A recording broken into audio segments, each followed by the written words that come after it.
to acquire nuclear weapons virtually overnight. Empirics prove. Bureau 98 confirms in the absence of Article 9, Japan would likely have become one of the few nuclear powers.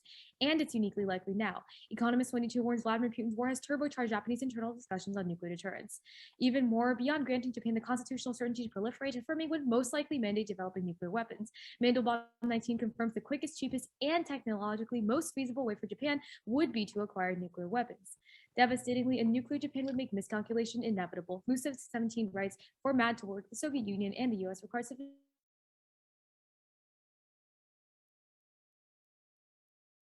pact such that warning times will be non-existent. This will generate significant pressures on Pyongyang, Seoul, and Tokyo to preempt at the slightest hint of a crisis that might result in nuclear devastation. APA 13 terminalizes war involving just 0.5% of the world's nuclear arsenal would put 2 billion lives at grave risk. The ecological consequences would put the survival of the entire planet at risk, blocking out sunlight. Contention 3 is a revision spiral. Despite occasional reinterpretation, the CFR 20 writes, for 70 years, Japan's constitution has remained untouched, a symbol of a democratic society. Breaking this taboo would create a storm of constitutional amendments. Sterling 20 furthers, if Article 9 is revised, all other clauses would also need to be revised, because all clauses of the Japanese constitution are interconnected. And Japan's right-wing LDP would take advantage, turning Japan authoritarian. Gordon 93 concludes, revision of Article 9 would open the door to conservative revision of other parts of the National Charter concerning guarantees of individual rights and the status of the emperor. Constitutional revision is the most dramatic concerns about democracy in Japan. Specifically, Takahashi 16 writes, the LDP's draft revised constitution is a model for dictators everywhere. Rights would be restricted while authorities enjoy unfettered power. This would be devastating. As Solus 21 writes, Japan plays a central role to rekindle liberal internationalism. The country boasts one of Asia's oldest democracies. Japan's credentials as matter more at a time of widespread democratic backsliding. This breeds existential threats. Diamond 19 concludes, the main threats to security all stem from authoritarianism, whether supporting international terrorism, proliferating WMDs, or threatening neighbors. Save lives and negate.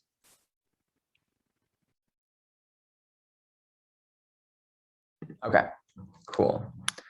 Again, it's Mission San Jose on the affirmative, and I'm the first speaker, Rahul Pasha. Is everyone ready? Can y'all send a doc?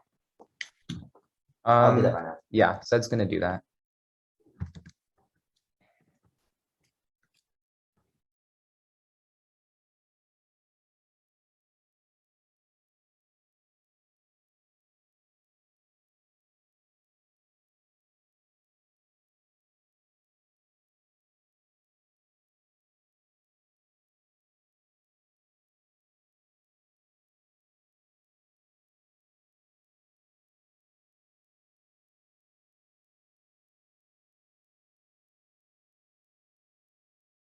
All right. Yeah, that's been sent. Let us know once you get it.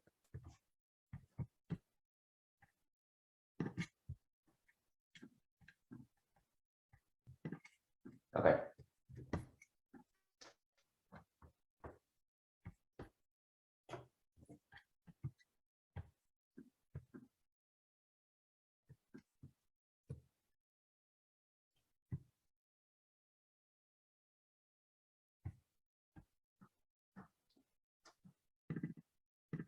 Okay.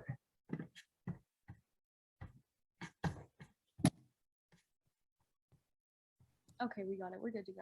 All right, cool. Again, mission on the. Oh yeah, sorry. I haven't gotten it yet.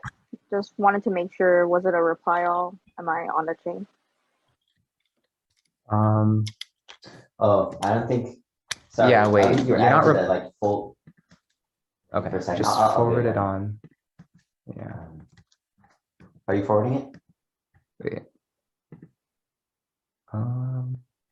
Yeah, I'll just forward it on here. Okay, I'll just forward it. Thank you. Sorry, so sorry. No, you're good. You're good. Okay. Let me know once you get that, and then we'll get started.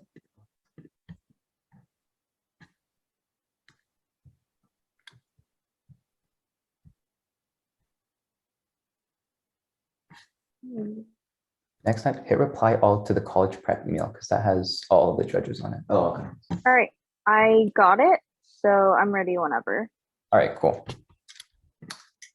I'll start time now. Zed and I affirm, contention 1 is the Dragon Warrior. Schumann 22 finds that China will never accept an independent Taiwan, which they consider as being occupied by an illegitimate government.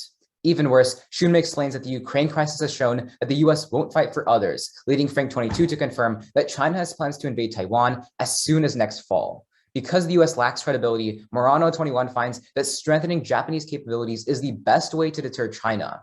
Unfortunately, Dorf20 finds that Article 9 currently prevents Japanese militarization preparedness for defensive and deterrence purposes. Preventing an invasion is key, as Lauder 13 writes that Taiwan could trigger a nuclear war between China and the US by miscalculation, since the legitimacy of both the Communist Party and the US defense commitments depends on Taiwan. Contention 2 is a toy story. Akimoto 20 writes that Japan's space policy has been restricted by Article 9, and Japan was forbidden to develop satellites. This pulled the linchpin of missile defense. As Marquinhos 07 writes that early warning satellites capable of detecting an incoming missile are forbidden due to the military nature of such advanced systems. Revision is key, as Fadden 20 explains that Article 9 prevented the self-defense forces from creating information-gathering satellites, a prerequisite for its missile defense system. The impact is nuclear defense. Harold 17 finds that Japanese participation in the missile defense network is extremely important because the current network does not cover the Western, Pacific, and Asian regions like North Korea and China. This is critical because Borger 18 finds that the broadening of nuclear contemplation and a lack of communication between nuclear powers makes the chance of nuclear use the highest it's been since the Cuban Missile Crisis. Contention 3 is the Lion King. Pfeffer 19 of the IPS writes, the United States is losing its status as a Pacific power. Instead, China has become a dominant economic and military player in East Asia. Koga 17 writes that if the status quo continues, China will be able to exert more influence, shift the regional balance of power, and reformulate the US-led system. Luckily, Bland 20 explains that Japan looks well placed to counterbalance China, as Southeast Asian elites see Japan as the region's most trusted external partner. However, Article 9 is necessary for countering China. Revising Article 9 is necessary for countering China in 2 ways. Subpoint A is regional resistance. Eins 21 reports that China is challenging its neighbors' energy activities within their own sovereignty. China has disputes over sea and land territory with most of its neighbors on a regular basis. Unfortunately, Sidrus 18 finds that no single member of the Association of Southeast Asian Nations has the military strength to challenge China. With an Article 9 revision, the organization can now leverage Japanese power to challenge China directly. Military power allows the credible enforcement of such international law. Subpoint B is a better alternative. Already, Southeast Asian countries like Malaysia are decreasing Japanese influence. Nikki 22 finds that Malaysia will become more reliant on Chinese trade and investments. Luckily, Leaf 14 notes that Japan's militarization enables the creation of a new alliance system. Weaker Asian countries will oppose China if a dwindling US has support from a stronger Japan, anchoring multilateral alliances. Smith 21 confirms that for states to entertain balancing, there must be countries powerful enough to resist the rising power and provide security alternatives. The impact is a Game of Thrones. Sullivan 20 states that China will try to establish regional hegemony in the Pacific and push US military forces farther and farther away from China's shores. He furthers that China is gearing up to contest America's global leadership.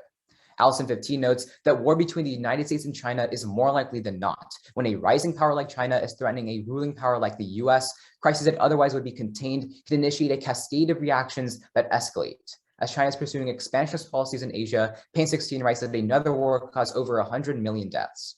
Devastatingly, Thompson 21 finds that in a war, China may resort to nuclear use because they have no way of determining whether an attack is nuclear or conventional. Beijing may launch its nukes before they're potentially destroyed. And the APA 13 finds that the war involving less than 0.5% of the world's nuclear weapons would still put 2 billion lives at risk. Thus, we negate. We affirm. All right, ready for cross? All right, sure. Let's talk about Taiwan. Okay, now that we're started, yeah, so I'm confused as to how deterrence isn't high right now. Like, we've been steadily supplying Taiwan with defensive and offensive arms, including submarine tech and F-16Vs, and China clearly hasn't attacked because Taiwan has capabilities. So China has so uniquely key. So China's also been drastically increasing their military presence, their military spending, and developing a lot of new naval capabilities with their new battleships. Remember that Taiwan is a very small island and it's very, very close to China, right? The United States, for them to be able to position all their troops and go to Taiwan would be it would take a very long time, first of all. And also our evidence tells you that the US's defensive credibility is kind of in question after the Ukraine crisis. So Japan is kind of... tells you that China has plans to invade. Which Oh, author? that's the Frank 22 evidence. And we have other evidence like Frank Schumann that says that China really, really wants to invade Taiwan and retake it because they think it's rightfully theirs. Hold it. I'm reading the Frank 22 evidence. You highlight China has plans to invade Taiwan as soon as next fall. And the line after that says traders are treating the report with skepticism. Many geopolitical analysts have viewed recent geopolitical events, blah, blah, blah, as likely to dissuade China from mounting an assault on Taiwan. So what's the deal with that? Yeah. It doesn't So say this piece of evidence says what you say it's saying. again, some traders are treating the report with skepticism because they obviously do not want a war with China and Taiwan. There's a lot of trade that goes through the region, which only impacts, like, it only magnifies their impact. But specifically on your question, right? We tell you the evidence in the report from Al Jazeera, which is what we cite, tells you that China has plans to invade Taiwan as soon as next fall. We provide tons of evidence as to why China really, really wants Taiwan because they rightfully says many geopolitical analysts had viewed recent geopolitical events regarding Russia's invasion of Ukraine as likely to dissuade China from mounting an assault on Taiwan. It doesn't seem like a lot so of we have analysts and there's more professors- evidence we can send you that states that specifically on this invasion of Ukraine, China is actually emboldened by it. They see that the United States has not militarily responded and given any military I should troops prefer to your Ukraine. analysis over a geopolitical like experts analysis, which is cited in Frank 22. Again, Frank 22 is not citing a geopolitical expert. The last part citing like traders and merchants. We have other evidence from geopolitical experts. That's fine. You can take a question. All right, cool. Let's talk about this argument about like the last argument about like revising other parts of the Japanese constitution, right? You state that if Article 9, okay, I'm sorry, I think you're cutting out of it. Is that just me or Okay, let me are all the turn this. judges also? What's up? Okay, yeah, I think it's a bit better now. So Okay. you state that because Japan's constitution is so intertwined with all the other articles, changing one will have to change the other. So like, can you give me an example of like what other articles would have to be changed if Article 9 was revised? I mean, that's cross. Do you still want me to answer? Yeah, I mean, if the judges are okay with that, then sure. I'm pretty sure this card. I think it's just like generically like other parts of the Constitution, like human rights, like stuff regarding human rights, and like yeah, it's all in. I forget the card name. I'm sorry. Yeah, I think it's Gordon 93. Okay, we'll take a look at that. Let's cross. I'm gonna leave this off just in case. for Rebuttal now. doc is in the email. Let me know when everyone gets it. And we can start.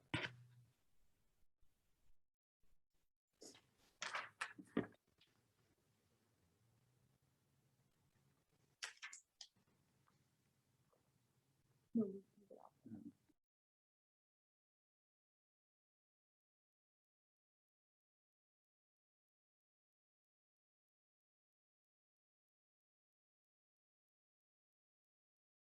Has everyone gotten it?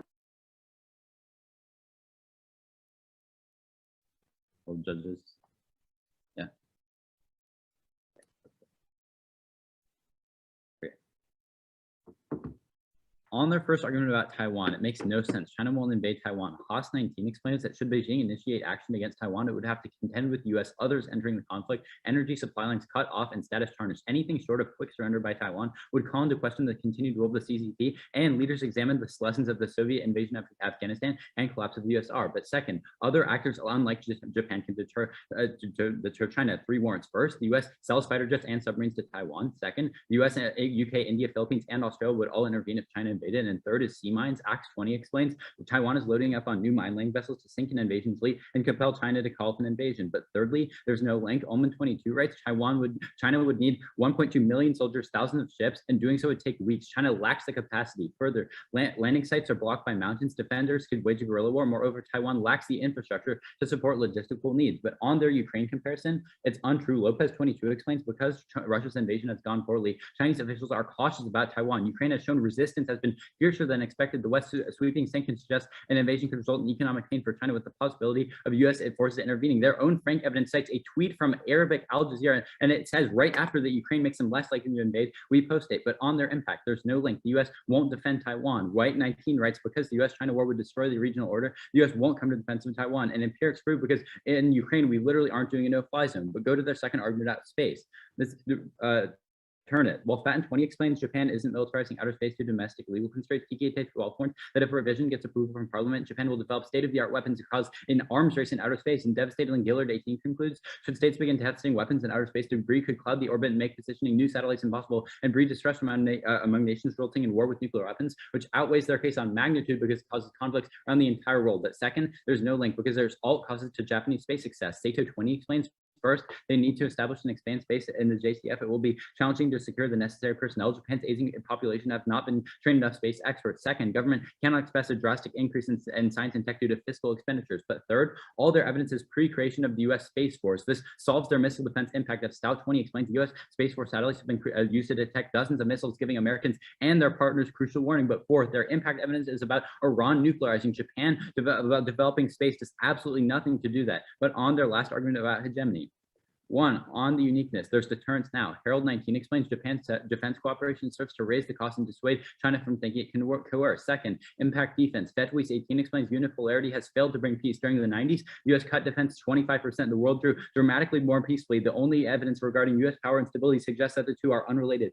Third, hegemonic decline is inevitable. The U.S. military's overstretched and China's GDP and population are rapidly expanding along with their global network of military power, but violent clinging to hegemony engenders war. Fourth, turn it. Multipolarity solves improves coordination with more actors involved. Rosenberg 19 finds the more multipolarity accelerates, the more meaningful and relevant multilateral institutions will become, providing critical coordination and conflict resolution mechanisms about the war, global economy, tech alliances, and power dynamics, which means we solve all the issues they talked about. But on their first link about regionalism, turn it. Withdrawal emboldens revisionist powers to expand without fearing greater retribution. Brands 15. In the Persian Gulf War, local actors ultimately proved unable to contain aspiring regional hegemons. The balance broke in rapid fashion with nothing to impede war. But second, Japan isn't in Asian or Southeast Asia. Their argument makes no sense. On their evidence, on Velasco, it's bad for two warrants. One, it's not specific to East Asia. And two, historical tensions prevent cooperation no matter what. But on their second link about investment, one, there's no warrant why they just can't do investment without Article 9. It's nothing related to the economy. It makes no sense. But second, affirming destroys the Japanese economy in two ways.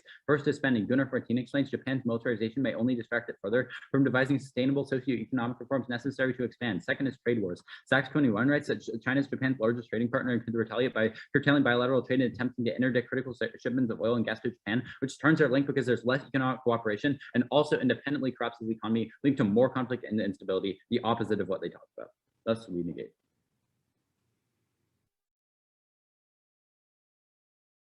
Before we take prep, I need to use the restroom very quickly.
Okay, sorry about that, everyone. All right, so preparation time will start now.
Okay, that was 1 minute and 18 seconds prep used. Is anyone not ready for this speech? Exciting. So the order is going to be defending my arguments against some of the allegations that were made in the last speech, and then addressing my opponent's case. Is anyone not ready? Cool. My time will start now. Every response that William reads on my first contention is contradictory because he claims that the United States isn't going to defend Taiwan, and then he claims that the United States can defend Taiwan. These obviously can't exist in the same world. They don't apply.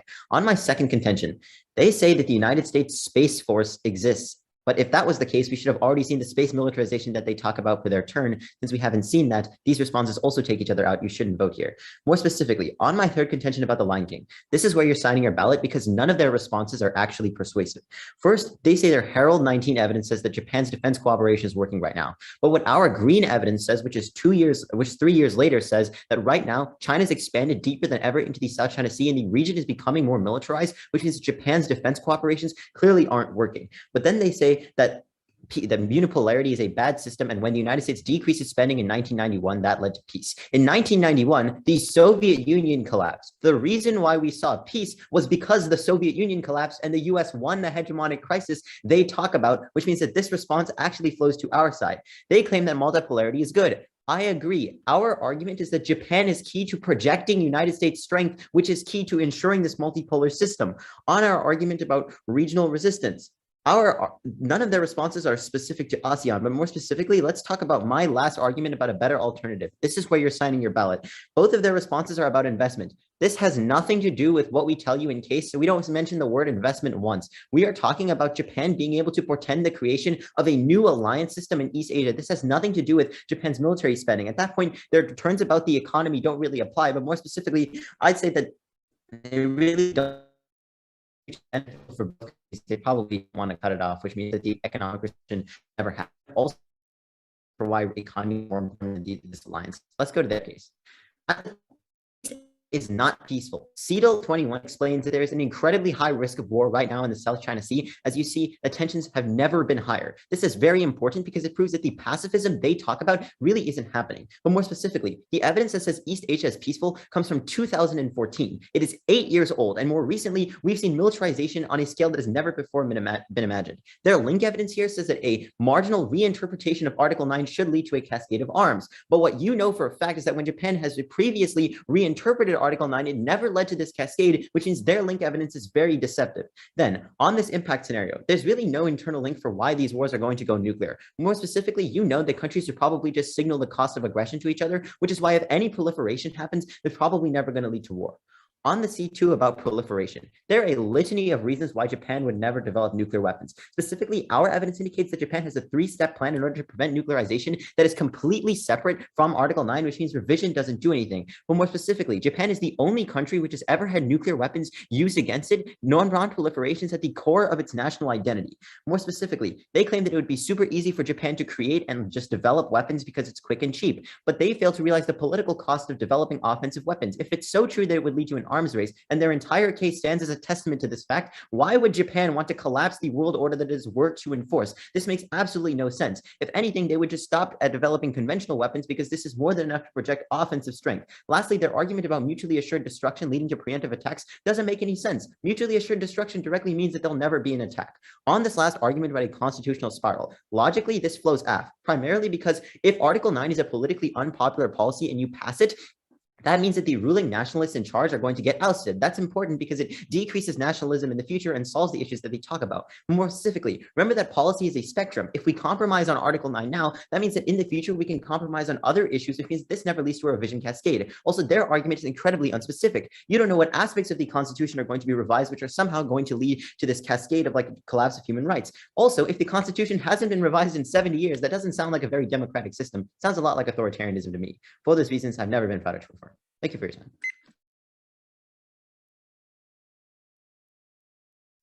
You have for cross.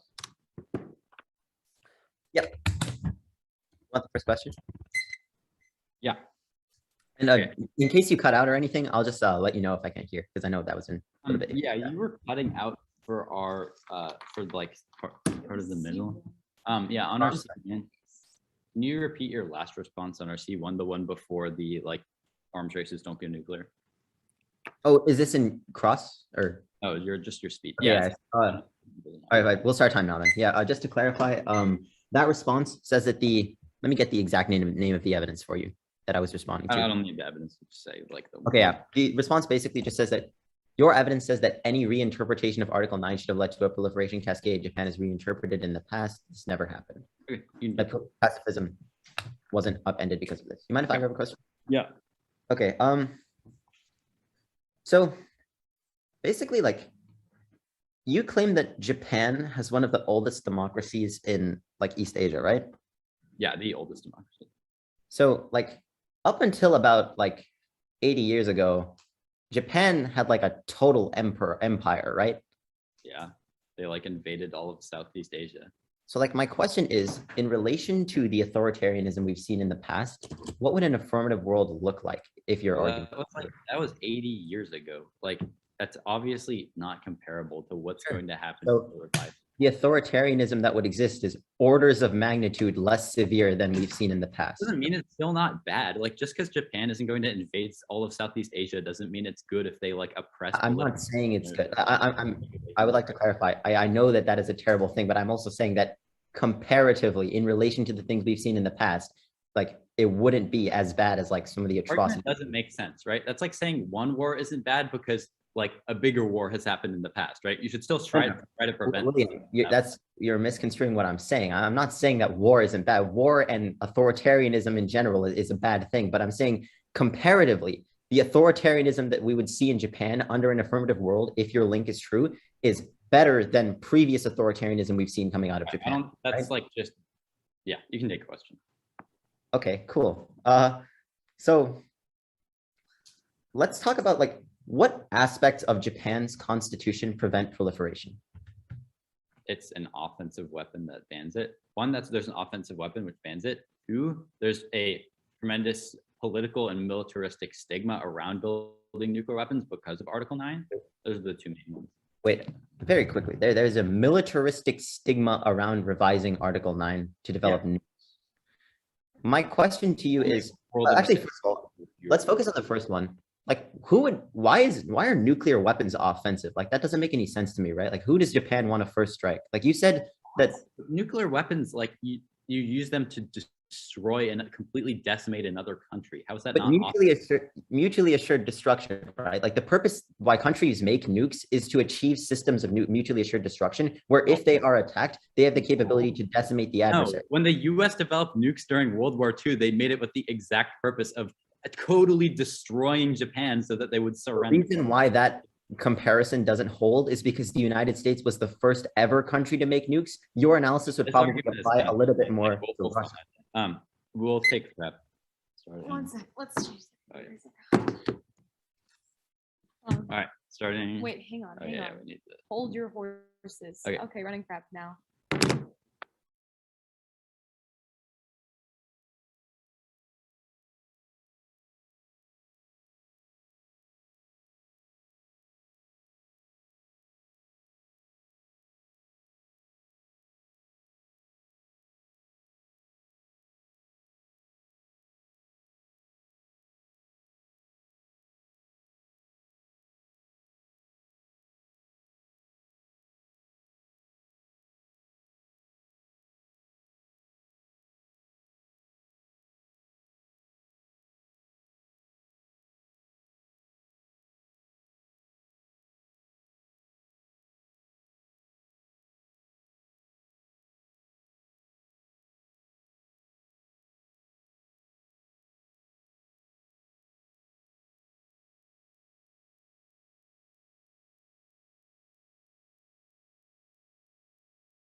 That's 111 left. Order's going to be our case and their case. In terms of sides, that's going to be neg. Not ready. I'm Wait. sorry, you just cut out when you were explaining the order. So I'm going to turn this off for my feed. Okay, our case, your case, neg, then af. Is anybody not ready? Great. On our first contention, they say that there's no nuclear war due to proliferation. Yes, there are. Flight times are short, so miscalculation is inevitable. I'll cover more. I'll talk about that more on our second contention. We're going to go for a second contention. Let's talk about it again. Japan's far-right leaders want to develop nuclear weapons uniquely after the Ukrainian invasion, but Article 9 bans nuclear weapons. But revising Article 9 mandates that they develop thousands of weapons overnight using their plutonium stocks and modern technology, which leads to preemptive strikes from North Korea and China, which causes miscalculation from short warning times that causes extinction from fall and nuclear famine. You weigh this on time frame because as soon as you vote out, they've dropped that Japan starts to militarize and develop nuclear weapons, which causes preemptive strikes from other countries far faster than any of their impacts trigger, and also a link in on because a massive regional war triggers all of their impacts on a far larger scale. This is also the largest impact in the round. You weigh this on magnitude, it causes extinction, which outweighs everything on scope and magnitude. Also a prerequisite because we can't solve anything that they talk about if we're all dead. You prefer magnitude over all other weighing because it's just numbers, which avoids judge intervention, which gives us the most clean and objective evaluation of the round. But then you weigh this on probability because prolif is the most likely scenario for nuclear war. MAD prevents war between the US and China, but things like miscalculation of new nuclear states uniquely cause war. They say that Japan has a 3-step plan. There's no warrant or contextualization of it, but it doesn't matter because fiat solves. But then they say the military can probably override that. The general population doesn't have a say in whether or not Japan gets nukes at the end of the day. Then they say it was the core of it, that like being peaceful is like the core of Japan's identity, but it's bad to not have nukes in a world where everyone has nukes. Japan sees themselves at a strategic disadvantage, but then once again, fiat means they started automatically. Then they say that it's unpopular. Well, they're popular now because of Putin's invasion, and they also reinterpreted it. That means Sterling Post states, but also nukes obviously aren't defensive. We're going to continue this from Crossex. That's not the historical precedent. You don't build a nuke to defend yourself. You build a nuke to nuke people. Yeah. Then they say that like MAD doesn't mean there won't be an attack, but they've conceded that the warning times are short, which means that MAD doesn't work in East Asia because flight times are so short and during the period before Japan is getting nukes. On our third contention, we'll concede that there's no collapse of human rights when it's been changed in the past. Doesn't matter. They don't have offense. We're not going for it. Go to their case. On C1, pretty much all the defenses dropped. You can extend it really cleanly. China won't invade Taiwan because it will never cause its energy supply lines cut off and status tarnish, and the CCP will collapse. They'll never do it. Also, they consider that C mines deter China from ever invading, and that China doesn't have enough troops to invade. They can't go for it. On C2, I don't know. They just concede that Japan doesn't have the money to do space. I guess they're going for C3. Well, first they say cooperation isn't working. That just means cooperation won't work in either world. On the FetWise card, they've conceded that the only evidence regarding U.S. power and stability indicates the two are unrelated. You can extend the drop piece of impact to that hegemonic decline. It's inevitable that the U.S. military is overstretched and China's GDP and population are rapidly expanding along with their global network of military power, but violently clinging to hedge engenders war. You can extend the multipolarity turn.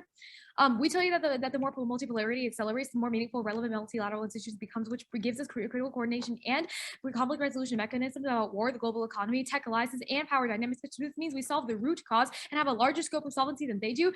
The only response they have is just like, oh, the U.S. is like militarization. The U.S. militarizing causes bipolarity. No, like check the doc. It talks about the U.S. stopping bipolarity. Round is over. They consider brands turn withdrawal emboldens business powers to expand without fearing greater retribution, which is why Branch 15 concludes that the Persian Gulf local actors ultimately proved unable to contain aspiring regional hegemons. The balance broke in rapid fashion with nothing to compete for. I don't know. They conceded this. It's a pretty large impact.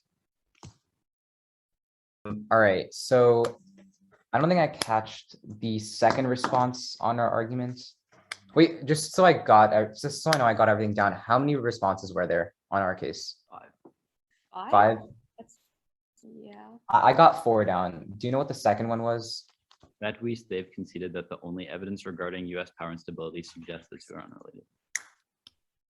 Suggest It was FetWise. Do you want me to just put it in the chat? just Yeah, put all that'd the be great. responses. or yeah, the second. Yeah. Yeah, can you just That's the Okay. second response. Thanks. We'll start prep now.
Cool. All right. So this is going to start on like all of this weighing stuff about like what's the biggest impact in the round.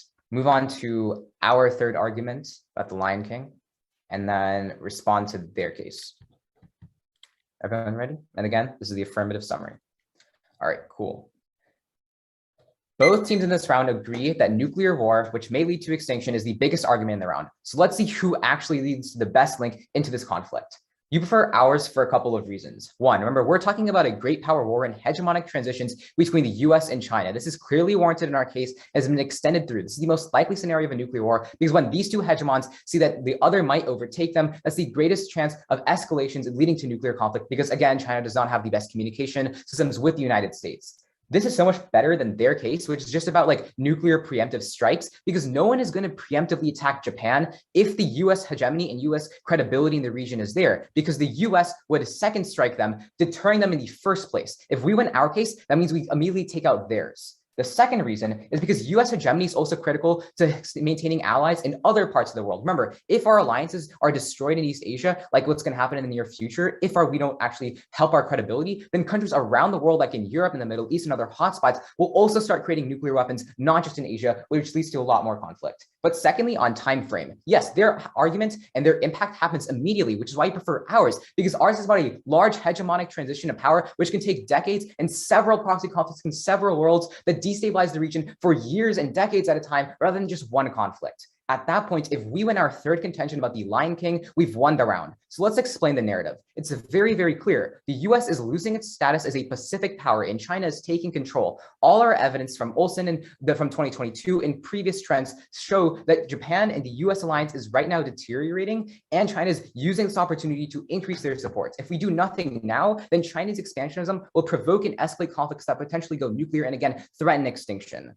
The only way to solve this is through our second subpoint about a better alternative. When Japan revises Article 9, we can anchor multilateral alliances that replace Chinese reliance and actually provide security to these countries, deterring Chinese expansionism.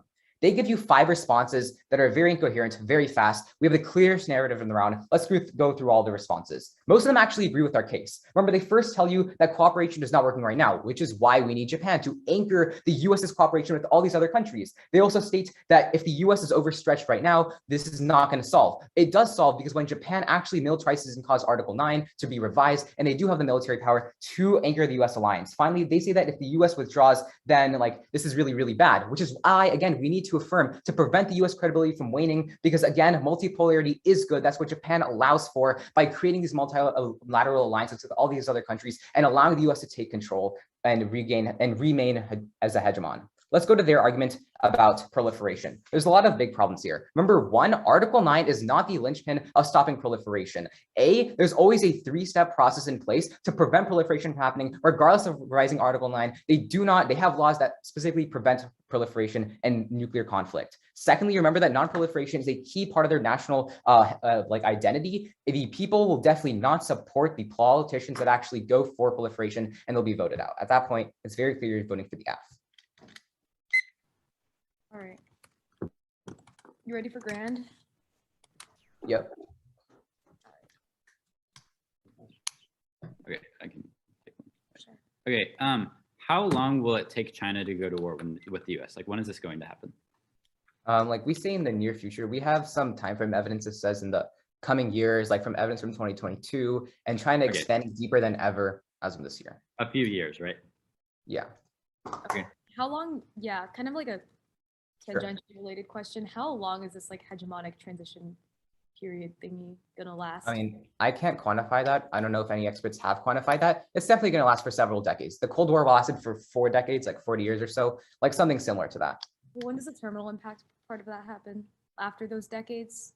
Or Somewhere in there, like we would say a nuclear conflict like escalates as per like all your evidence about how China doesn't have proper communication systems, some sort of nuclear miscalculation could escalate. what comes sooner, a nuclear miscalculation in a few decades that's unquantified, or proliferation that happens as soon as you affirm? No, but again, our weighing takes that into account and states that 1, this destabilization happens for decades. There's a lot more conflicts regardless of this one nuclear war. Secondly, remember that if the US hegemony is strong and we're able to affirm and prevent this Chinese expansionism, no country is going to dare attack or preemptively attack Japan with nukes. Yeah, so also just kind of building off of what Rahel said, and what's very important is that one nuclear strike isn't going to end humanity, right? Like that seems a little silly. We dropped 2 nukes in the past and that didn't end humanity. But what will end humanity is the capability of multiple conflicts to escalate, which is why if we win our analysis that hegemonic transition periods lead to more proxy conflicts, each of those independently have a higher chance of escalating to a nuclear war, which means A, nuclear strikes and more nuclear strikes in our world, but B, more devastating wars in our world. Can we get a question? Our argument's not about one nuclear strike, but yeah, sure, you can take a question. So wait, how many nuclear strikes happen in your world then? Because like a preemptive strike seems like one. It's everyone miscalculating and striking. Yeah, so wait. Again, China, like, you know, thinks Japan's gonna nuke them, so then they nuke Japan, and then Japan's gone, right? Like they're gonna have one. Like nuke, that's right? terrible, It but can survive more than one nuke, but it's the fact that no, everyone. but your argument is that Japan won't have second strike capabilities. So China's not going to try to nuke to like end Japan, right? China's going to nuke to end Japan's nuclear capability. So Japan makes one nuke, China nukes the nuclear side. And now Japan is sitting there and doesn't have any nuclear capabilities. I'm This sorry, is what? so muddled. I don't even know what y'all are talking about. You can take a question. All right, sure. Cool.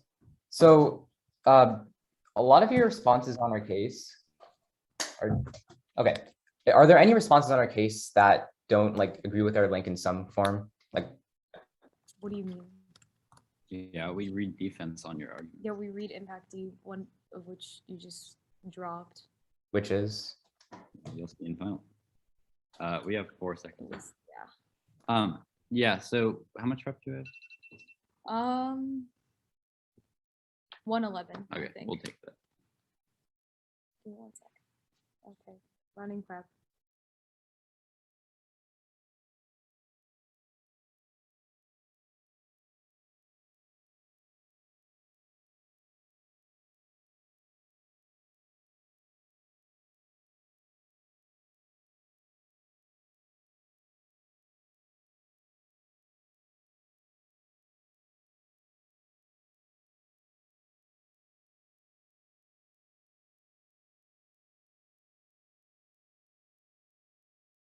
Okay, it'll be starting on their case and then moving on to our arguments.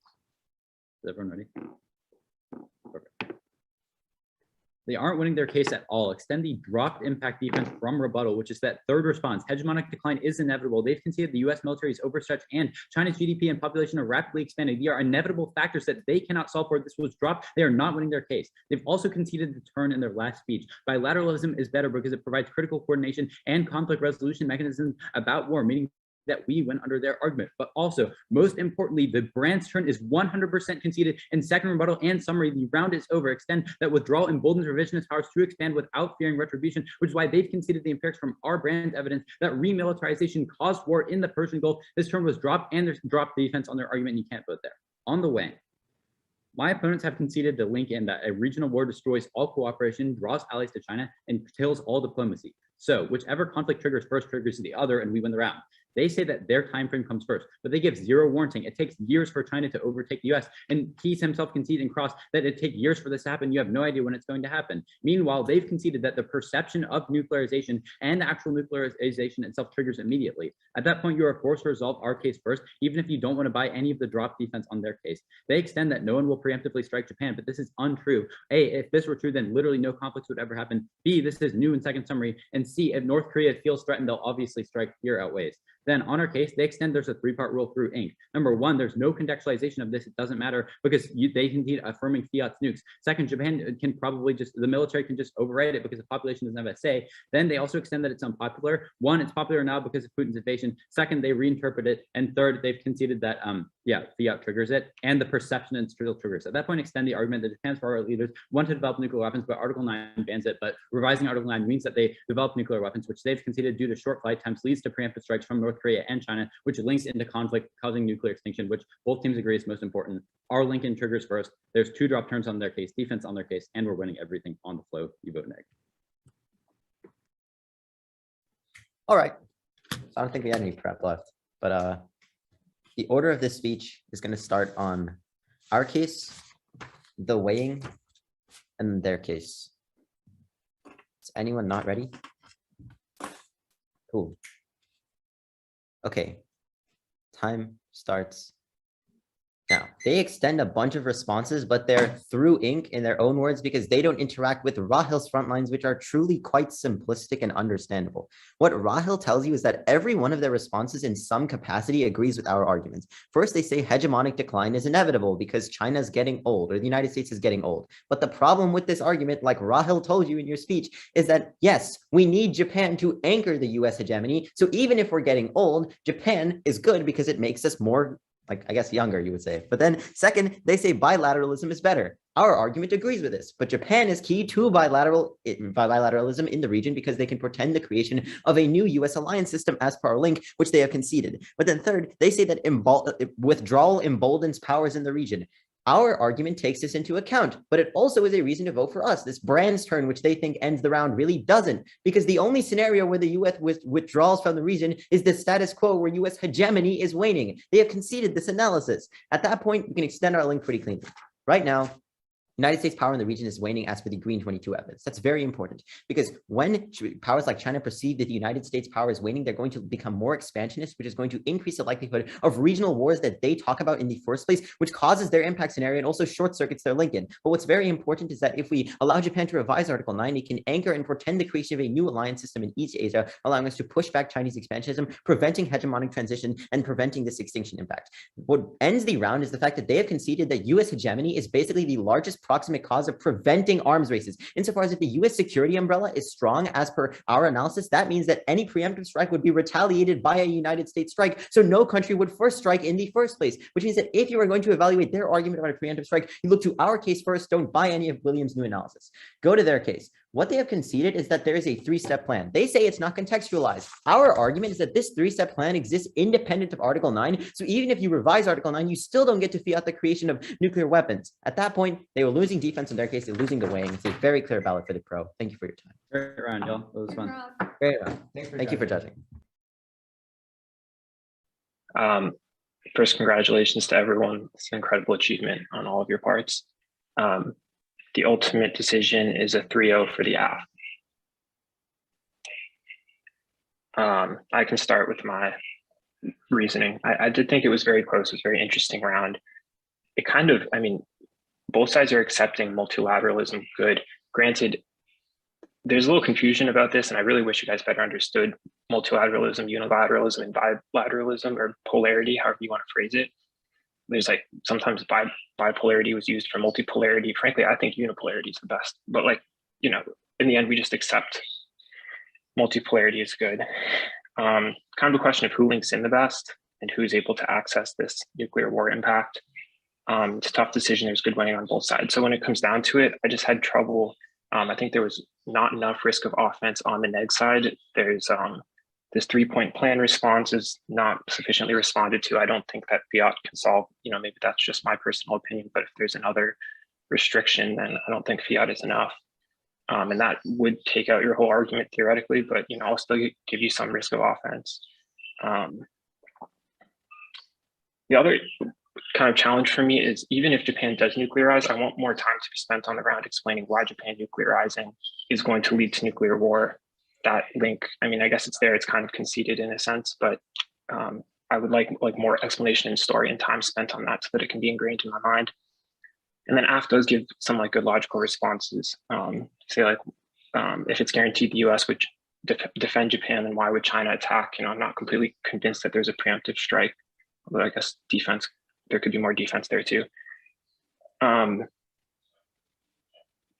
On the AF side, I just found an easier link, an easier risk of offense to the ballot.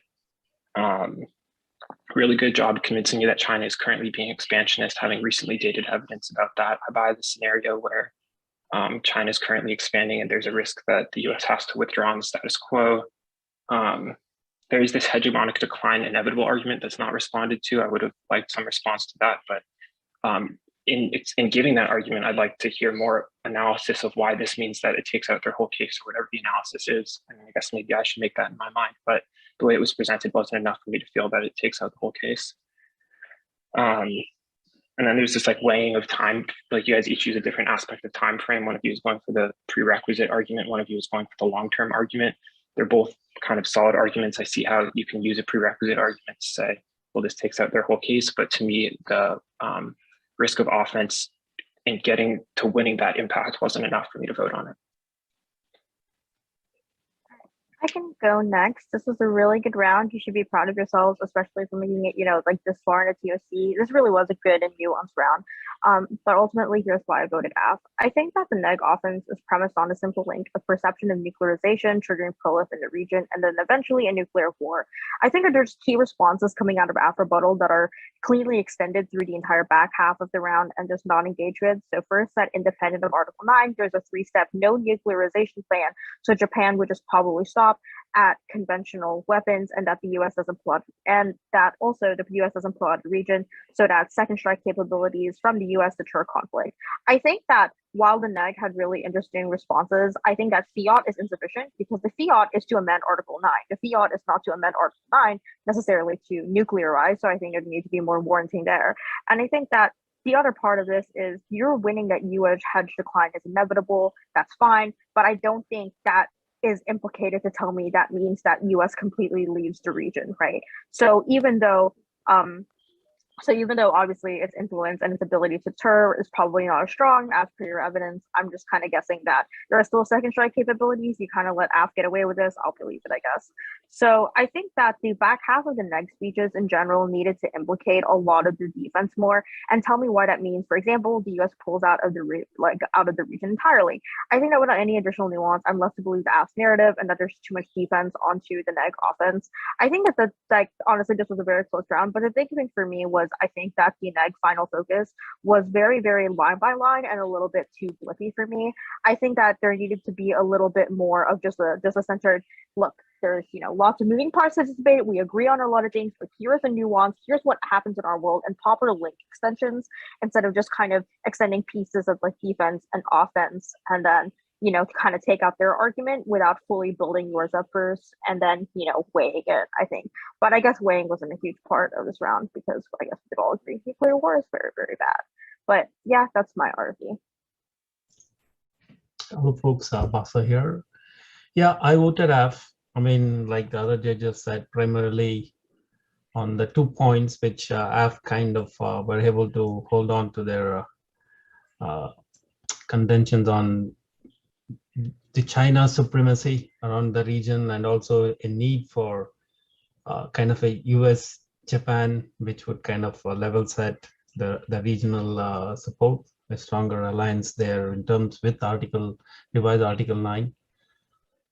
And also on another point which they emphasized was the alliance build up in the Southeast Asian region, which also could be solidified in whatever way they kind of emphasize based on their evidence. And one thing the neg had a chance was on proliferation, but I think the F team did some good job in terms of going against, kind of telling exactly why that would not be such a effective one in terms of proliferation being happening, given whatever all the points they mentioned. So those were the few points which I considered and voted for F, but it was a fantastic round. Both the teams did pretty good. So wish you all the best.